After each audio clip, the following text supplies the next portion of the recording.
This American Life's serial podcast in the new golden age for podcasts. Or is it? And why is Beats crushing Bose on YouTube? This is episode 8 of Media Unplugged, the podcast that goes behind the spin to reveal what's really happening in media. Media Unplugged with Tom Asacker and Mark Ramsey. Welcome to Media Unplugged. I'm Mark Ramsey. And I'm Tom Asacker. Tom, we're going to pick up today with This American Life serial podcast in the new golden age for podcasts, or is it? Serial, as a lot of folks know, is this kind of true crime mystery drama podcast that the folks at This American Life have created. And some of the articles that we have are just effusive about this thing. Serial podcast catches fire is one from Wall Street Journal. And that's in the presence of a bunch of articles which together tell a story that says podcasting is entering a new golden age. True or false? Is that right? So it's a golden age, or Serial's creators struck gold. I'm gonna go with the latter. I mean, I listened to it. Serial is exceptionally well done storytelling. It has an addictive, real life whodunit plot. It has become a shared experience. It's water cooler conversation. It reminds me of the very first season of 24 when everyone was talking about it. Mm-hmm. But we'll see. I mean, when I visited the site last week, I was met by a splash page asking for donations to fund a second season, because the first season was funded by This American Life with some, major underwriting support. So who knows, right, Mark? Well, absolutely, who knows? And in fact, let me give you some statistics that will tell a different story. Actually, listening to podcasts has been rising steadily over time, not dramatically, but steadily, and it's not dramatically higher now than it's ever been. It's reached about 15% of America listening to podcasts in any reasonable period of time. That's, as I say, up steadily over the years. That's not a dramatic change. One of the articles that we have, in fact, talks about is from Marco.org by Marco Arment, a programmer, writer, podcaster, and the title is Why Podcasts Are Suddenly, quote, Back. And he writes, did you hear? Podcasts were dead and now they're back. And then he goes on, the story of podcasts suddenly being back strongly suggests and mostly requires that they had been big at one time and had since gone away. That New York Times article even cites a bottom time, 2010, but that never really happened. Podcasts in 2010 were a lot like podcasts in 2007, which were a lot like podcasts in 2004, which are a lot like podcasts in 2014. There's a lot of tech shows, but most of the biggest are professionally produced public radio shows released as podcasts with other strong contingents in comedy, business, and religion, followed by a huge long tail of special interests, with small but passionate audience. And now here's the key part. What's apparent from most of the recent podcast stories is that most of their reporters have talked to very few sources and either don't listen to podcasts themselves or have just started. Right. I think he's completely right. I think you're right. A lot of this is fueled by the sudden success of Serial. Now, I want to talk about that for a second, because you're right. It is very well done, and it's also very ambitious. But let me kind of lift the veil on that story a little bit as well, because I think there's a ton of hype surrounding that show. Yes. The iTunes ranker, first of all, which Serial pretty much owns right now, is not what it seems. The iTunes ranker is not simply an indication of popularity. It's actually an algorithm. A lot of people don't realize that. And into that algorithm go metrics like momentum, how fast is a podcast growing? Right. Comments. We don't normally think of that. But yes, if you interact with the podcast via comments, that contributes to its ranking overall. It has much more to do with momentum per se than it has to do with, raw popularity. So it's not just popularity. Now, here's the other thing. The iTunes ranker is not the sum total of all podcast consumption. There are podcasts which get a lot of consumption, which may be part of iTunes, but don't get most of their consumption from iTunes. I know of one in particular, which I'm not at liberty to name, that gets probably as much consumption as Serial does, and it's from a reality TV star. It just happens not to get most of that consumption via iTunes. Right. A third point, 1.4 million downloads per episode is roughly what Serial is getting, and that's generating all this press. That's about 18 million exposure's less than what the average episode of NCIS gets on CBS. So we got to keep that in perspective. Right. A fourth point. I'm just full of points today, Tom. I know you are. There's an origin story to this podcast. You indicated, we've talked about how this is from This American Life. Well, This American Life is already pretty much the most important podcast out there and had previously ranked number one prior to Serial. Right. So This American Life took that first episode of Serial and launched that first episode on an episode of This American Life. Now, remember, TAL... A platform thing, Yes, right, it's Mark? a platform thing. Not only does TAL have the most important podcast in America, but it also has all these distribution channels, these distribution points called, I believe they're called public radio stations. Right. So this got a launch platform like no other. A couple other points. There's a book recently written by a screenwriter, and the book is about the history of screenwriting, and it's called What Happens Next. And those three words are, as you know, Tom, because you know more about storytelling than I do, they're the basis for why we care about stories at all, right? Yeah, we're curious. We want to know. That's why that iTunes is driven so high, is because we don't know what's going to happen next, and everybody's out there giving their opinion, right? That's right. A couple other things. The genre that they're choosing, this murder mystery genre, which is easily as old as Agatha Christie, if not older, has intrigue built in, right? We want to know. We want to play Clue. We want to know who done it. The style, the Serial style, even the folks at Serial acknowledge that that's as old as Dickens, they say, and certainly it's the same as we experience on The Walking Dead and Mad Men and Game of Thrones and so many more. So here's one other facet. In the world of podcasts, however, all these somewhat formulaic elements that are not at all surprising and unique, somehow in the world of podcasting, they're all fresh. Because if you consider the form that most podcasts come in, let's just review them. One is stuff that's repurposed radio or television programming, right? That's right. Another would be people talking either into mics or to each other, like you and I are doing right now. Interviewing. Yep, absolutely. A third one is interviewing, where you've got an interview subject. That's pretty much 90% of it, isn't it? Yeah, no, that's about it. I mean, well, most of these podcasts are appealing to small niche audiences anyway, right? I mean, most podcasts are like most blog posts and most books and most music. I mean, if they're hitting maybe tens of thousands of downloads, then they're lucky. There are only a handful of hits like Serial, This American Life, Radio Lab, Media Unplugged, right? I mean... That's right. And I think one other aspect of this that's important is, compared to the typical podcast, let alone the typical radio show, let's say, Serial actually requires listening in serial fashion, right? I mean, by definition. The typical podcast is topical. The typical podcast is not bound by time. There is no chapterization, right? You can enjoy this episode of our podcast and so many others without having heard the previous and without bothering to listen to the next.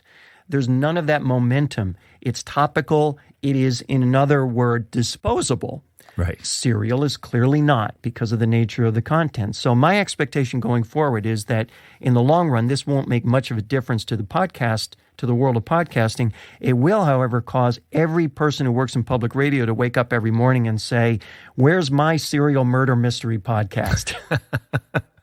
Listen, the question is and always will be with media. One, will people support it with money, either donations or paid subscriptions? And or will the growing attention attract larger underwriting dollars? Another word, another form of paid media. We don't know that. This is not easy to pull off. I mean, I think, everybody's looking at this saying, oh, yeah, we can do this, And unlike in NCIS, how many people do they have working on this thing? Maybe, half a dozen? That's right.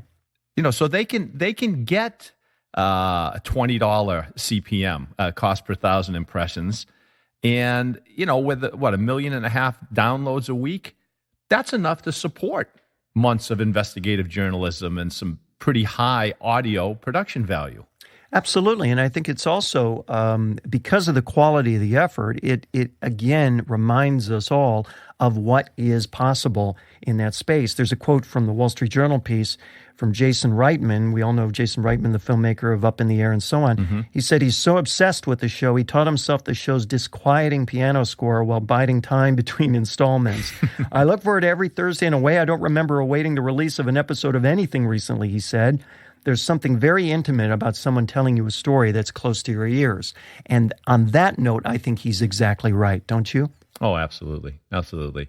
Let's watch and see what happens. I don't think it's going to be easy to pull off for someone else just to pull this thing off. Yes, I think Edison Research says that there's close to 40 million people listened to a podcast last month. Mm-hmm. But the last time I checked, there were about 250,000 podcasts. So do the numbers. Wait, what time did you check? Because I think it's up to 500,000. It's up to 500,000 today, right? One last point I want to make on this, on the serial thing, and this is from an article that just struck me wrong. This is from Quartz. It's written by a guy named Jason Lynch, and I expect better from Quartz, but here's the title of the piece. Sorry, Netflix, Serial proves that the best shows shouldn't be binged on. And I thought, what is he talking about? Serial has captured our imagination in a way no TV show has done this fall and has the kind of deafening buzz and rabid fan base that any series would kill for. The unlikely global phenomenon is also the strongest proof in years that taut weekly storytelling trumps the increasingly popular binge-watching method that Netflix helped pioneer. All right. Yeah, I don't understand the connection. First of all, let me break the news to Jason that the vast majority of consumption of serial is not going to happen on the day the episode is released. The vast majority of consumption is going to happen down the road. This is why, for example, shows like Breaking Bad got bigger as their seasons went on, right? People discovered the show. They went back to the beginning. They watched it from the beginning when there was an archive of shows. So this notion that by the way, I have about 8 episodes of Serial sitting on my iPhone right now. They are archived. If I want to binge them, I can. Here's the news, Jason. Binging is a choice. Nobody's forcing you. It's, if there's a bowl of potato chips on the table in front of you, you don't need to eat the whole thing. Yeah, and I don't even understand it. So I guess what he's saying is that if you're sitting in your car and you're driving someplace for 4 hours, you're going to listen to what, one episode, and then you're just going to shut it off? You're going to shut it off. You don't he's assuming that you only listen on the day the new episode comes out, which is not going to be the case in any way. It's just an utter waste of, I'd say newsprint, but we're beyond that. All right. You're listening to Media Unplugged with Tom Asacker and Mark Ramsey. Topic 2, why is Beats crushing Bose on YouTube? Tom, this is from a piece in Digiday, a great publication by Eric Blattberg. And what was interesting to me about this wasn't just that Beats was crushing Bose on YouTube, but that Beats was crushing Bose soundly everywhere. In fact, Beats has usurped Bose as the reigning champion of the premium headphones market and now captures 61% of revenue of the $100+ million headphone sales, while Bose's total has dropped to 22%. In a word, Beats is to LeBron as Bose is to carpool dads. What would you take on this? Yeah. Well, look, I'm out here in Bose land, right? So Bose is an engineering-driven company. It's founded by an MIT-educated engineer. Mm-hmm. And when it comes to their focus, which is driven by their beliefs, their organizational DNA, if you will, technology and sound quality trump culture and design. It's easy to see. Mm-hmm. Go to Bose.com and then take a look at BeatsByDre.com. And on one, you'll see images of products in discounts, right? That's what's on Bose. You go to Beats and you see images of LeBron James and Hello Kitty. Mm. So Beats, they understand culture. Now, Bose just did sign a big sponsorship deal with the NFL. So they do seem to, that they're getting a handle on popular culture and what drives people's desires. But even that deal, it forced the players not to wear Beats headphones 90 minutes before and after the game because those are the headphones they wanted to Tom, wear. there's a sentence in the article that addresses that. It says, Bose became the official headphone sponsor of the NFL last month, but several NFL players have opted to keep wearing their Beats and pay the league fines. Yeah, exactly. I mean, TJ Ward, who's a Denver Broncos player, he said, Bose has good headphones, but they look like old people headphones. So again, this is a whole culture thing, right? What do people really desire? And the winners are the ones who sell something that's highly differentiated, the bundle of value, not a particular value, but a bundle of value. And they create that with an application of various expertise. Yes, technical, but also design savvy and marketing acumen. I think people still discount this whole design and marketing component that you just can't get those competencies in school. There's no book that can give you the ability to make these kind of brand judgments. You know, they're gained from the marketplace. They're gained from mentors that really understand what's going on out there. So it's not as simple as having Dr. Dre and Jimmy Iovine and LeBron and other personalities associated. It's not simply having a star fronting your merchandise, right? Oh, no. No, look. Take a look. Go and look at that Beats LeBron James spot with that Hosier song, that Take Me to Church. Yes. You've seen that one? Unbelievable. I mean, it gives you chills. You want to share it. It's like a great little movie. You suspend disbelief. You forget that someone's even trying to sell you something. And it's that intensity of emotion and your identification with the subject. That's what drives sharing of these videos. You know, it's about quality of the video, and that's what brings you the quantity of views. It's not the other way around. To that point, the primary Beats by Dr. Dre YouTube channel has 303,000 subscribers, while Bose's channel is just over 20,000. In aggregate, Beats videos get nearly 17.6 million monthly views, while Bose videos get nearly 2.9 billion, according to OpenSlate data. So that's a reflection of what you're saying right there. Absolutely. Look, there's a lot of YouTube videos. And, I mean, there's hundreds of hours of videos uploaded to YouTube every minute, right? And I think most of them have fewer than 500 views. It's not easy to create something that's going to tap into culture, popular culture, and get spread around. And guess what? These guys at Beats, they know how to do it. Interesting. It's time for Rants and Raves, the favorite part of the show. Tom, what do you have for us this week? Well, you know that Kim Kardashian, she tried to break the internet with her nude shoot for Paper Magazine. So that whole thing was ridiculous. But here's what I thought the good news was. I said, okay, but the good news is that the European Space Agency's probe landing on a comet, that edged her out on social media. It did. Right. So I'm thinking to myself, okay, we must be advancing as a species after all. And then what happens? Twitter and Facebook explode with reactions to the landing. Did you hear about this? No. Shirtgate or hashtag shirtstorm or whatever you want to call that controversy? No. Over Matt Taylor's shirt. Did you hear this? No, tell me. Okay, it's as ridiculous as Kim Kardashian.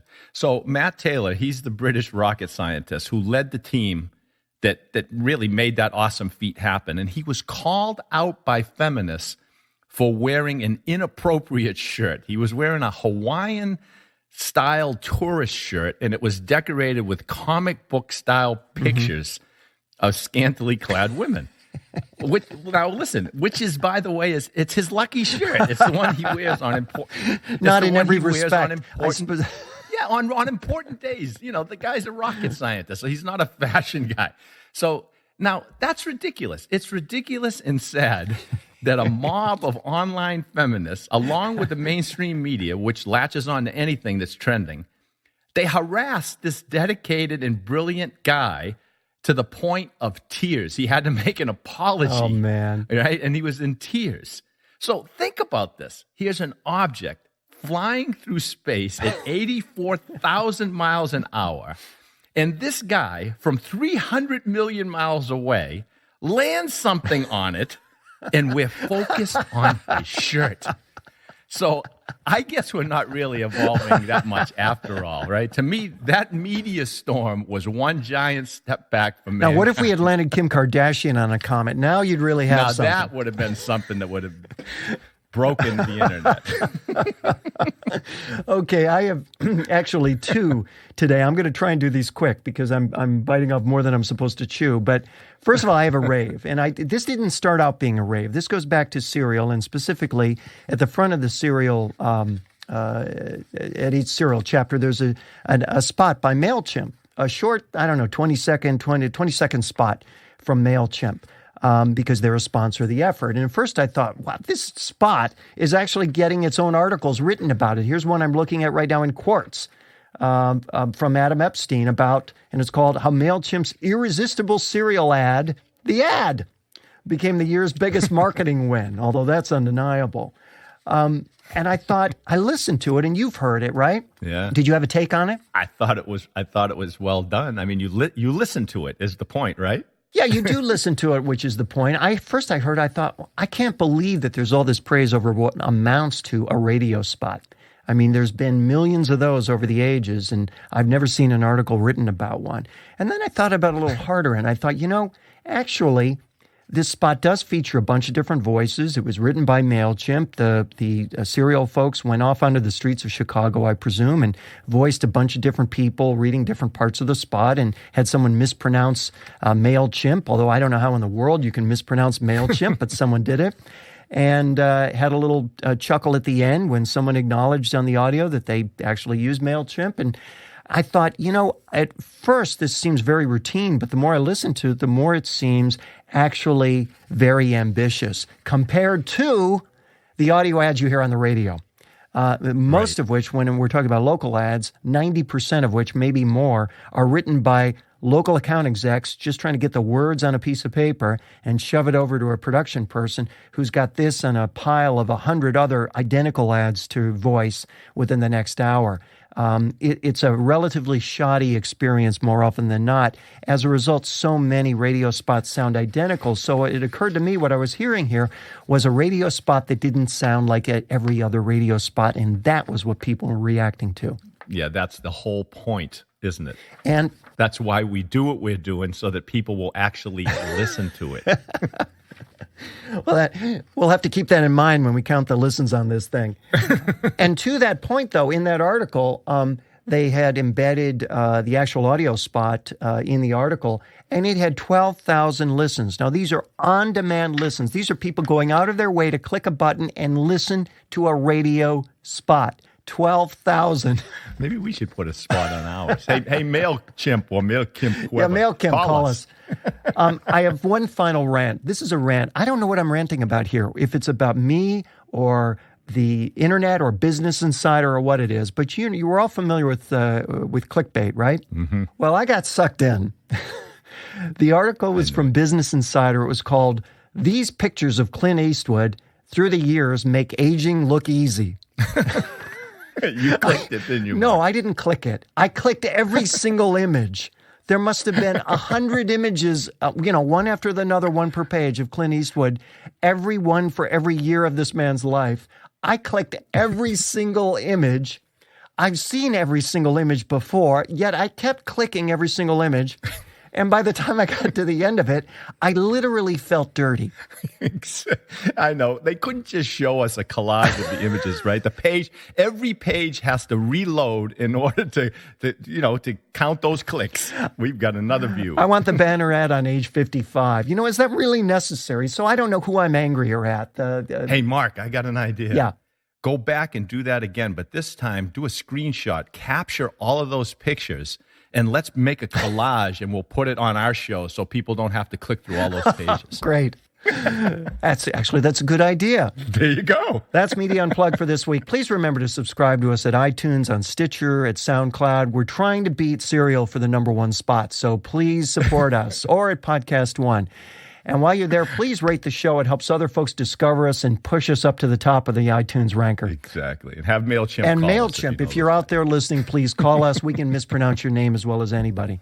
You can follow Tom on Twitter at Tom Asacker and Mark at Mark Ramsey Media. Send us your questions and comments using hashtag Media Unplugged. If there's a media topic you want us to cover, tweet us. You can read the show notes and share the show at our website, MediaUnplugged.net. Special thanks to our producer of Media Unplugged, Jeff Schmidt, exciting audio for media. He's fabulous, by the way, isn't he, Tom? He is. He's you can great. find him at jeff-schmidt.com. For the fabulous Tom Asacker, I'm Mark Ramsey. Thank you for listening.